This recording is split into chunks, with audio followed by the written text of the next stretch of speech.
rigolade. Dayo s'est habillé comme une prince. Ça va? Dayo, tu t'es habillé comme un prince. Il paraît qu'il y a des grèves. C'est pour ça que les gens sont en retard. Moi, je suis venue à pied, alors. Est-ce que ça marcherait, là? Ah oui.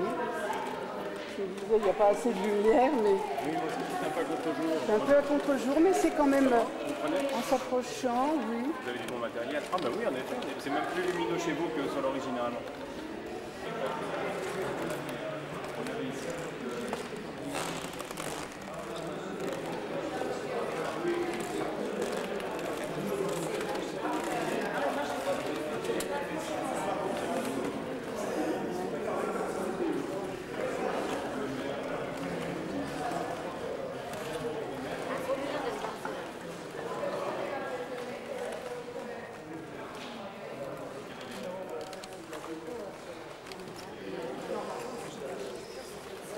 On ne peut pas dire qu'il y ait beaucoup de lumière.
Pas toute seule alors, avec un monsieur quand même. Hein. J'aime bien être accompagnée.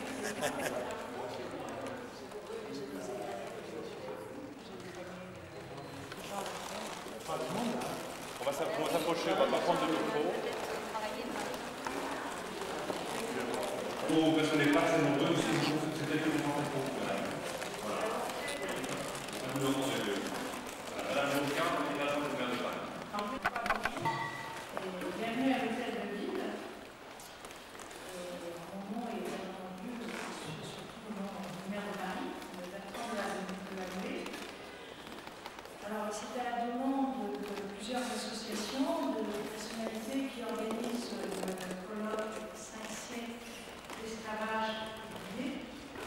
Nous avons accepté de vous accueillir pour ces quelques moments avant de vous pencher sur votre programme d'études, sur votre travaux qui vont vous occuper pendant ces 2 prochains jours. Avant de revenir avec vous des raisons qui font que nous sommes ensemble aujourd'hui, je voudrais tout d'abord remercier les organisateurs de la conférence et je citerai les associations Romanivax, la Voix des Roms, le Centre AVER de recherche et expression sur toutes les formes de racisme, Technique Cano et Femmes Roms, Cité et Calais, et encore beaucoup d'autres associations engagées depuis plusieurs années dans la lutte contre les discriminations dont l'objet font les Roms. Votre action, vous savez, moi, s'articule notamment autour d'un travail pédagogique basé sur le postulat que c'est dans la compréhension et la reconnaissance de l'autre, et j'y tiens, et vous aussi, que passe la reconnaissance et de l'abandon des préjugés et des pratiques discriminatoires. Alors c'est aussi donc pour cette raison que je tiens à vous remercier tous pour tout le travail déjà engagé sur la manifestation actuelle et sur votre combat déjà engagé.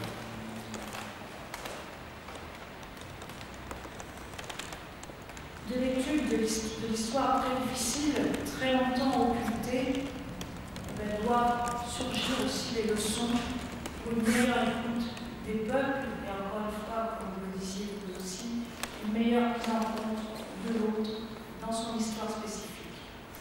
L'angle d'attaque que vous avez choisi dans votre colloque, et que nous pourrions appeler la mémoire partagée entre les différents protagonistes, les victimes et les instruments de l'oppression, forme un réel moyen de dépasser les conséquences sociales, psychologiques, encore perceptibles aujourd'hui de ce crime contre le genre humain. Conséquences qui seront, elles aussi, et c'est heureux, analysées dans le cadre de votre conférence. Donc voilà, pour tout cela, j'ai parti vous faire beaucoup, mais je sais que nous échangeons, que nous sommes sur les mêmes longueurs d'onde. Aussi, moi, je propose qu'on échange tous autour d'un verre, avant de s'appeler au boulot et à la maison. Voilà, merci.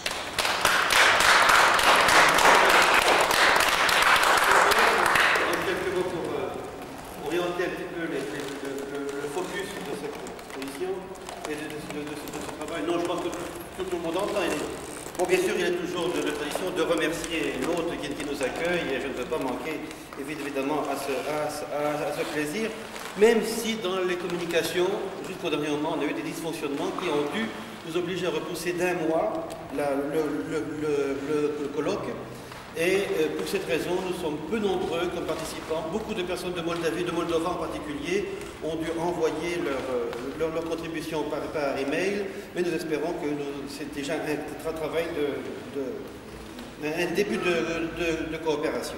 Bon, évidemment, ce sont des raisons techniques qui ont enrayé la machine un petit peu, mais on a toujours ce sentiment d'avoir l'impression que les esclavages ne sont pas tous traités de la même façon, qu'il y a deux poids et deux mesures, et que certains esclavages sont mieux reconnus d'autres, parce qu'on a déjà le précédent du génocide des Roms, des 600 000 Roms pendant la Seconde Guerre mondiale, qui est souvent relégué aux oubliettes.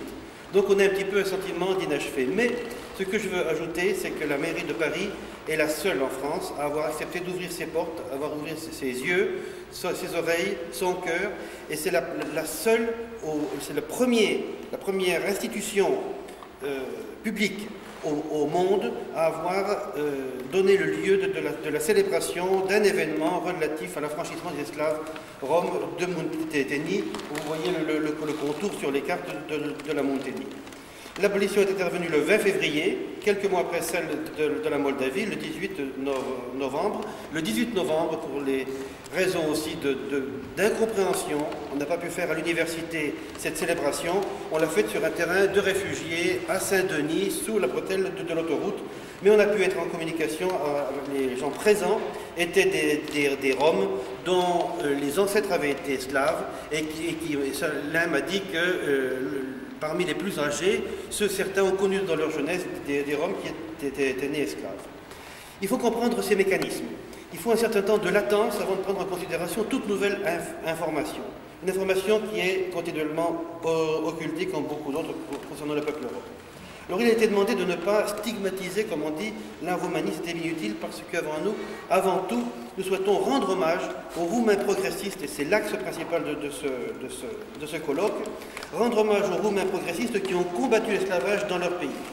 Non seulement les propriétaires qui ont émancipé spontanément leurs esclaves roms, L'un des premiers était l'écrivain Vassili Alexandri, dont mademoiselle Giorgetta va lire tout à l'heure un bref poème, mais aussi tous les rouages des États de l'époque qui, dès 1844, ont libéré cette catégorie d'esclaves. Donc la Roumanie était en bonne partie en avance sur la France dans cet acte magnifique d'abolition de l'esclavage. En plus, l'État roumain a versé, le trésor public a versé des sommes d'argent importantes pour le rachat tête par tête des Roms aux propriétaires esclavagistes, et c'est vraiment un modèle, non seulement pour l'époque, mais dans l'ensemble de l'histoire. Autre chose est que l'esclavage a été rétabli en 1949 par les Russes et les Turcs jusqu'à l'abolition définitive en 1955 pour la Moldavie et en 1956 pour la Monténie. Comme l'écrit Panastrati, que vous avez sans doute lu, le printemps de 1856 nous apporta deux belles victoires, l'abolition de la peine de mort, donc déjà bien avant d'autres pays, et l'affranchissement des esclaves. Mais je voudrais établir une sorte de compétition entre des dates des deux pays, car en fait c'était un grand mouvement et les grands promoteurs de l'affranchissement avaient fait leurs études à Paris, pour certains à Berlin, mais beaucoup à Paris, c'était pour certains des fourriéristes en particulier, et ça correspond à une forte poussée internationale du progrès et de l'humanisme qui s'est réalisée dans la même décennie. Certains historiens estiment que certaines mesures comme l'abolition de l'esclavage ont été motivées par le désir de la Roumanie d'entrer dans la modernité et s'intégrer mieux à l'Europe, pour reprendre des termes d'aujourd'hui. On pourrait rêver en imaginant un parallèle avec la situation d'aujourd'hui, puisque l'Europe a imposé des critères à l'accession de la Roumanie, notamment un meilleur traitement des Roms. Mais en fait, c'est l'inverse qui se passe. Alors que la Roumanie, au-delà de problèmes généraux qui tiennent autant de la corruption que du racisme, fait des progrès significatifs en termes de reconnaissance de l'identité romanie et de l'enseignement de la langue, culture, histoire, civilisation, littérature des Roms à tous les niveaux de l'école, nous observons une régression alarmante de la situation dans les pays Schengen, avec une réémergence d'accusations publiques de type raciste et les comportements institutionnels qui en découlent. À ce propos, il est sorti il y a 2 mois un livre, l'antiziganisme, plus exactement la tziganophobie en France, livre qui continue à être occulté 2 mois après, aucun média n'en a parlé. Donc pour la justice et la stabilité dans notre Europe, j'aimerais lancer un double appel, une coopération plus étroite entre les associations romanies et les municipalités qui partagent nos valeurs, dont celle de Paris bien sûr, pour contribuer à enrayer la régression en France. Un dialogue ouvert et sans tabou entre les autorités des pays Schengen et de la Roumanie pour un échange vraiment fructueux de ce qui est le meilleur des deux côtés. Il n'y a pas de leçon à donner d'un côté ou de l'autre, mais il y a des choses excellentes des deux côtés et il faudrait les échanger, évidemment dans un contexte d'ouverture, de franchise et loin du politiquement correct. Si nous organisons ce colloque, c'est que le malaise découlant de 500 ans d'esclavage a été perpétué par 150 ans d'occultation sous tous les régimes, au nom implicitement d'une volonté de réconciliation nationale. Mais on le sait, on en a parlé à l'occasion des questions de colonisation en France, c'est par la vérité et non le tabou, vous l'avez dit en d'autres termes, par la décrispation et non le refoulement du malaise qu'on peut dépasser les séquelles qui existent aujourd'hui. Et le colloque va aussi déboucher sur une réflexion sur des comportements actuels qui s'apparentent à la marchandisation des êtres humains, l'achat-vente, y compris dans la culture rome, l'achat-vente des jeunes femmes dans plusieurs cultures, y compris chez certains Roms qui ont commencé ces pratiques à la chute du communisme, le commerce des organes, qui est aussi une marchandisation des humains, même si le désir de vie peut conduire les malades aux dernières extrémités, le commerce des orphelins, même si le désir d'enfant aussi, face à l'incompréhension parfois criminelle des autorités, conduit à accepter toutes sortes de compromis, la prostitution et la mendicité forcée, par bonheur très rarement perpétrée par des Roms, mais dont les Roms, particulièrement vulnérables, sont souvent victimes. J'ajouterai à contrario l'absence systématique de bourses pour les élèves et étudiants roms. Vous savez que Paris est la seule ville au monde où on a une licence et une master de langue et civilisation romanie, aux langues orientales, à Alianalco. Or, sur les 50 ou 60 candidats qu'on a chaque année des pays de l'Est, aucun ne peut venir étudier parce qu'il n'y a aucun fonds pour leur donner des bourses. Et plus que jamais, il est important de définir les rapports entre le commerce et la vie humaine de l'individu. Bon, cette conférence, comme on l'a dit à plusieurs reprises, une conférence de lancement. On lance un processus d'études, on voudrait ouvrir des portes et on souhaiterait avoir une conférence de résultats en juin 2008, puisqu'on aura le 160e anniversaire de la première abolition définitive de l'esclavage en Roumanie. Donc c'était la phase terminale qui correspondait à la phase en France, alors que la phase initiale avait commencé déjà des années avant. Je vous propose d'entendre un poème qui a été écrit en 1844 par un très grand auteur roumain qui avait lui-même été dans les premiers à franchir ses propres esclaves. Te slăvesc o zi ferice, sfântă zi de libertate, tu a cărei mândră rază sufletul român străbate. Te slăvesc o zi măreață pentru patria iubită, tu ce arăți ochilor noștri omenirea dezrobită. Veacuri multe de durere au trecut cu vijelie, sub asprime plecând capul unui neam în osândire. Dar românul cu a sa mână rupe lanțul de robie și țiganul liber astăzi se deșteaptă în fericire. Azi e soarele mai falnic, lumea azi e mai voioasă, azi în piept inima-mi crește, azi de viața mai frumoasă, căci la glasul libertății văd țara mea deșteptată și la glasul omenirii o sfințesc înduioșată. Fală în lume și mărire, pentru tine în veci să fie o patrie, țară mândră, tu ce dai sfântă dreptate. Brațul tău ce sfârmă astăzi un jug aspru de robie, ție însăși pregătește viitor de libertate.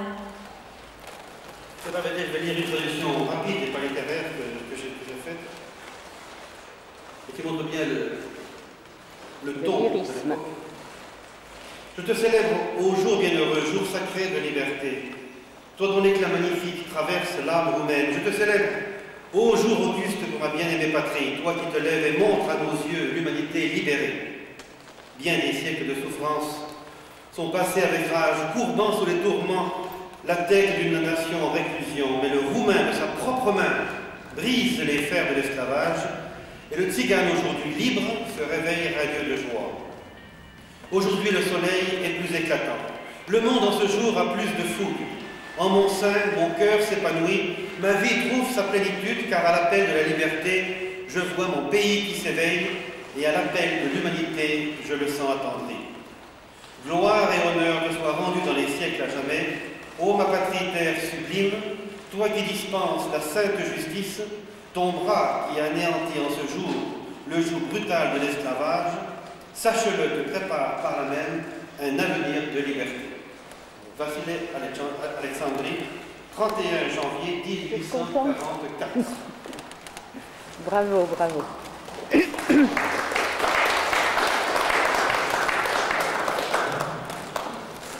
Bonjour tout le monde. Vous savez, je suis né dans 50 ans, à l'île de Sainte. Mais je ne trouvais pas qu'il y avait aucun archive de ma famille. Et j'ai demandé à Guy, c'est un secrétaire de Mme Charlemagne, je crois qu'il est au courant de ça. J'ai pris, et il dit, écoute, trouve-moi quelque chose de quand tu veux ça, parce qu'il n'y a rien. Donc maintenant, comment ça va? Parce que vraiment, le monteur là, et maintenant, on trouve des choses. Mais avant, on avait et puis, Bibo, j'ai trouvé un livre, mais il y a 10 photos dessus. Je dis, alors, ça, on va la voir. Et dans ce livre, c'était ma mère. J'ai pris un chèque.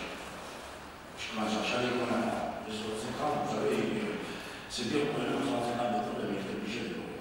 Quand j'ai vu ma mère, mes petits frères, c'était comme ça, dans le Canada, de l'Islam. Vous savez, le racisme, ça existera tout le temps. Mais il faut qu'on mette notre force, notre union, gitane, rome, manouche. Parce que, vous savez, il y a eu un temps de gitans roumains, bon, pour nous, c'est des gitans. Pour les roms, c'est des roms, pour les manouches, c'est des manouches. Vous savez, et qui a été brûlé par la mer. Ils ont brûlé toutes les caravanes, des centaines de caravanes. Et vous savez, nos enfants, et nous ne voulons pas des émeutes, nous ne voulons pas des voitures, nous ne voulons pas des maisons. On est pacifique, diplomate. Et maintenant, on a laissé réagir la justice qui met en ordre ces caravanes brûlées. Mais maintenant, vous savez, je suis représentant de la communauté gitane de France, et maintenant, nous allons nous battre, oui. des mitraillettes, mais des mitraillettes comme ça.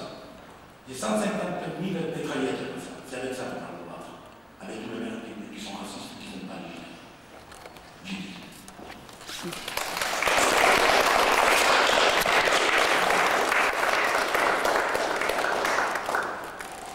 Madame, mes chers frères, mes chères sœurs, mesdames et messieurs, je vais me permettre de lire une petite lettre composée à l'attention de M. le maire. Monsieur le maire, c'est avec une grande émotion que je m'adresse à vous. Comment une simple Française Romney ose s'adresser au maire de la capitale? C'est tout simplement parce que je vois en vous un défenseur des minorités et que vos propos tellement amicaux tenus à l'égard de notre frère Alexandre Bouglione, qui sont parus dans la presse au mois de janvier, nous ont causé un grand bonheur. Paris est vraiment une ville pleine de contradictions. Mère des Lumières, elle lutte contre le racisme avec beaucoup de courage. Elle donne la parole à des minorités qu'ils n'avaient jamais vues. Mais quelle douleur qu'on aime de voir par-ci par-là des mendiants roms insultés, battus, parfois par la police, des musiciens dont on brise les instruments de musique dans le métro. Quelle honte de voir des familles roms dormant en des squares sous les ponts. C'est une situation, certes générale, la situation sociale est dure. Elle est dure pour d'autres Parisiens, et il y a beaucoup de Roms migrants en banlieue qui tentent de survivre dans des habitations de fortune, écrasées souvent à ordre des préfets par d'énormes instruments de chantier devant les enfants. Mais aujourd'hui, ce n'est pas un jour de lamentation.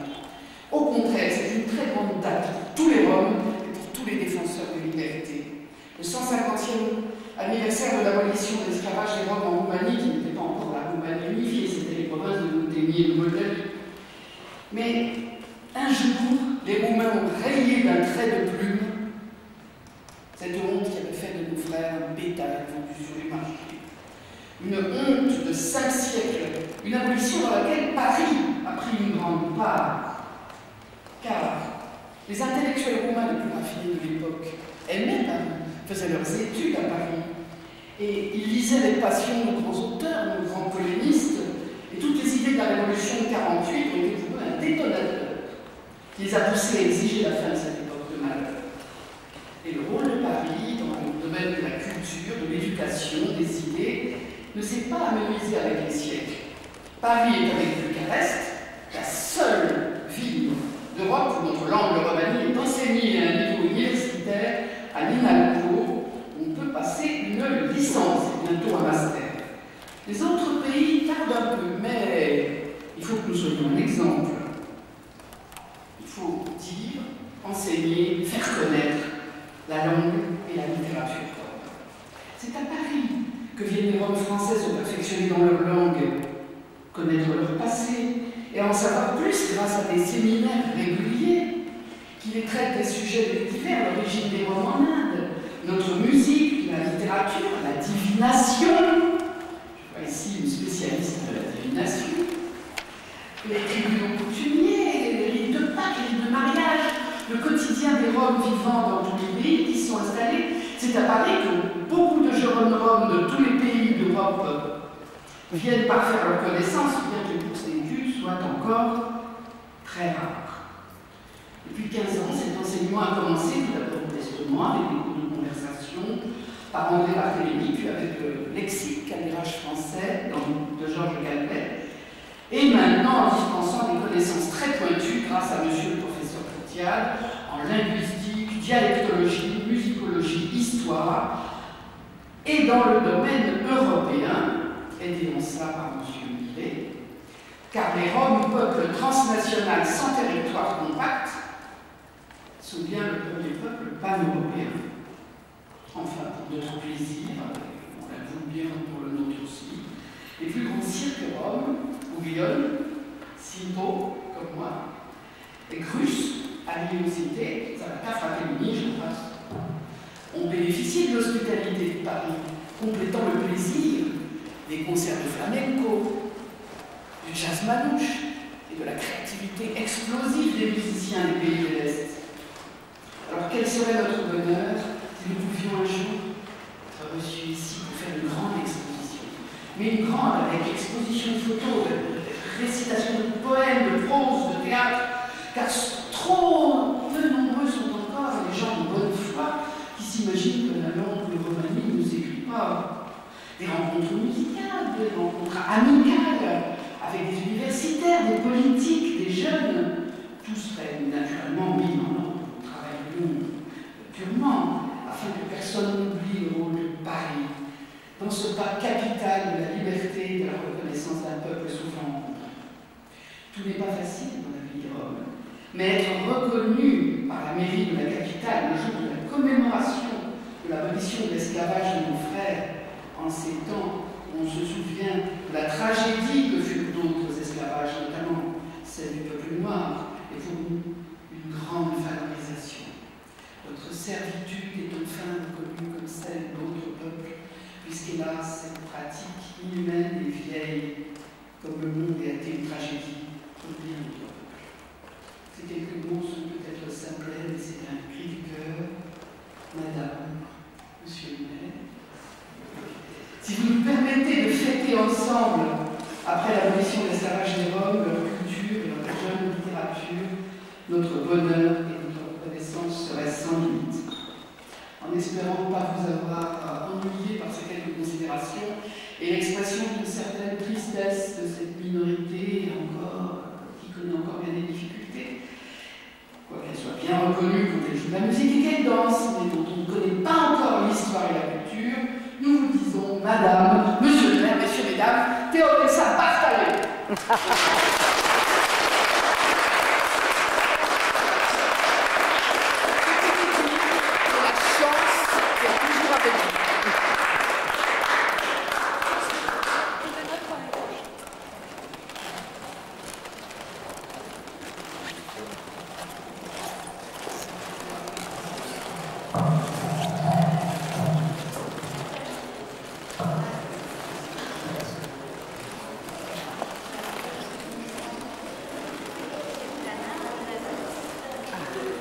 Elle m'a collé l'appareil, alors maintenant...